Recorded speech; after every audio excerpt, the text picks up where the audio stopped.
Middle ઇસ્ટમાં ચાલી રહેલા યુદ્ધની અસર હવે સુરત સુધી પહોંચી હોવાના સંકેતો જોવા મળી રહ્યા છે. પેટ્રોલ અને ડીઝલની સપ્લાયને લઈ શહેરના પેટ્રોલ પંપ પર સંચાલકોમાં ચિંતા વ્યાપી. સુરત સહિત દક્ષિણ ગુજરાતના પેટ્રોલ પંપ એસોસિએશન દ્વારા મુદ્દે સત્તાવાર રજૂઆત કરવામાં આવી છે. સંચાલકો સુરત જિલ્લા કલેક્ટરને આવેદનપત્ર આપી પોતાની સમસ્યા રજૂ કરવા પહોંચ્યા હતા. એસોસિએશનના જણાવ્યા મુજબ કંપનીઓ પાસે પૂરતો સ્ટોક હોવા છતાં પૂરતી સપ્લાય આપવામાં આવી રહી નથી.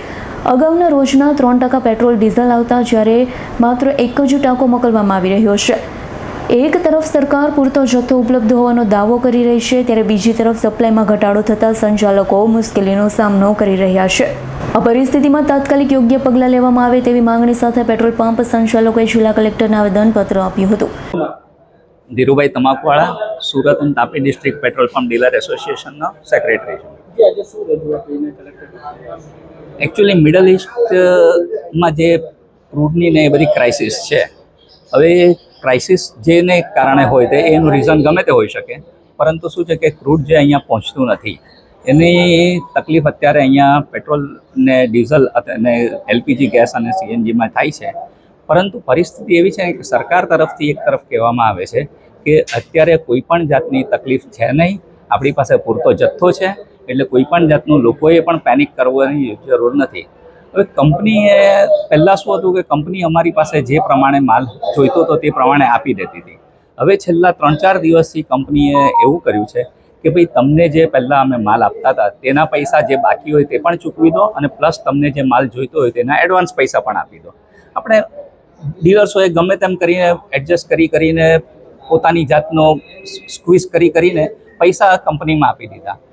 હવે શુક્રવારે જે પરિસ્થિતિ થઈ તે શુક્રવારે એ લોકોએ એડવાન્સ પૈસા માંગ્યા, પણ શુક્રવારે બપોર પછીની આ વાત છે ને શુક્રવારે બપોર પછી કોણ કેવી રીતે બેંકની બંધ હોય તો કેવી રીતે પૈસા ભરી શકાય? એટલે શુક્રવારે માલ અમુક ઘણા લોકોને નહીં મળ્યો. શનિવારે એ લોકોએ કહ્યું કે પૈસા હશે તેને માલ મળશે. શનિ અને રવિ 2 દિવસની બેંકમાં રજા હતી અને આજે સોમવારે જ્યારે પરિસ્થિતિ એવી થઈ કે ભાઈ તમારે પૈસા આપીને જ માલ લેવાનો છે તો લોકોએ પૈસા ભરી દીધા.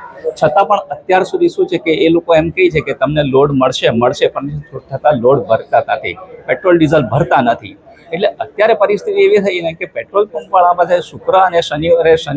શુક્રવાર બપોર પછી જે માલ નહોતો, શનિ ને રવિમાં જે માલ વેચાયો એટલે લગભગ મેજોરિટી લોકો એટલા ડ્રાય થઈ ગયા, પંપ ડ્રાય થઈ ગયા. એમને એમ કે ભાઈ સોમવારે આપણને જે પૈસા ભરેલા છે તેનો માલ આપણને સોમવારે મળી જશે, પણ હજુ સુધી માલ આવ્યો નથી. એટલે શું છે કે લોકોમાં સરકાર તરફથી જ્યારે એમ કહેવામાં આવે છે કે માલની કોઈ પ્રોબ્લેમ નથી, કંપનીઓ એમ માલ આપતી નથી, એટલે ડીલરની પરિસ્થિતિ ખરાબ એ રીતે થાય છે કે લોકો એમ સમજે છે કે ડીલરો પાસે માલ છે છતાં પણ એ લોકો આપતા નથી કારણ કે એ લોકોને પ્રાઇસ વધારાનું કદાચ બેનિફિટ જોઈતો હોય. પરંતુ એકચ્યુઅલી પરિસ્થિતિ એવી છે કે આપણી પાસે ડીલરો પાસે માલ જ નથી. એટલે આ તો શું છે કે લોકોમાં પેનિક ઊભો થઈ રહ્યો છે.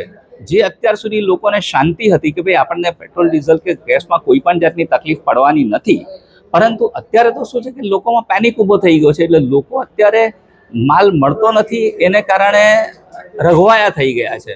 અને આમાં પરિસ્થિતિ એવી છે ને કે સૌથી વધારે પરિસ્થિતિ ડીલર્સ જ્યારે ઇન્ડસ્ટ્રીનો ભાવ એ લોકોએ વધારી દીધો છે, ઇન્ડસ્ટ્રીનો ભાવ 22 રૂપિયા વધારી દીધો છે.